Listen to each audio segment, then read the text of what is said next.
Right, it's Monday, March 4th, just following up on Tesla. You can see here after bar one closed strongly red, we had a little inside bar and then we kind of moved lower. So I just exited more of the position. I bought those 200 puts at 576, scaled out at 750 to set up a no risk trade that I described in the first video. I just sold some more at 954.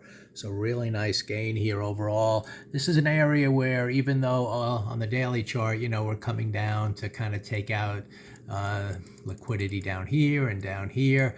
It could be an area people think, it's support and they could be buying. So you could get a little pause in this area. I still think overall, as long as we kind of hold the midpoint of this bar and then, just hold in here, if it should it kind of pause, then it's working down towards broadening to those lower lows. But, after that sharp move down, in the past that's brought in buying, so people are going to buy it here. What's going to happen if they buy down here and it doesn't pop up, then they're going to add to the liquidity to the downside when they get trapped. So I still think we're heading below the 190 area, and we will see on the weekly chart. We have all week to go. Now that we're close, we're inside of that green bar at the moment, but if we can get a 2-down week, then that projects down to, the 188, maybe into this middle of this buying tail, 186, and who knows, we could be heading all the way down here into new lows if the market itself gets weak. So definitely moving lower. This is a kind of a pause area, so I exited a lot of the trade,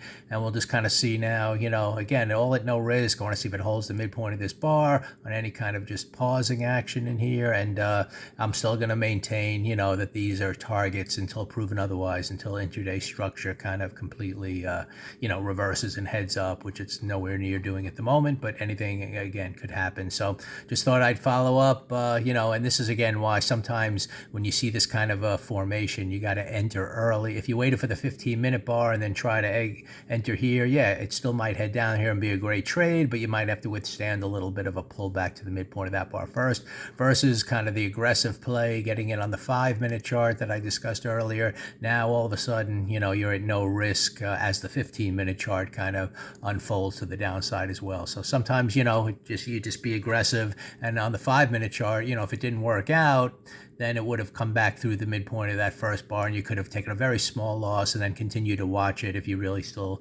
wanted to see if that 15-minute chart would head lower. So anyway, that's the way, that's what developed this morning. Just thought I'd follow up on Tesla.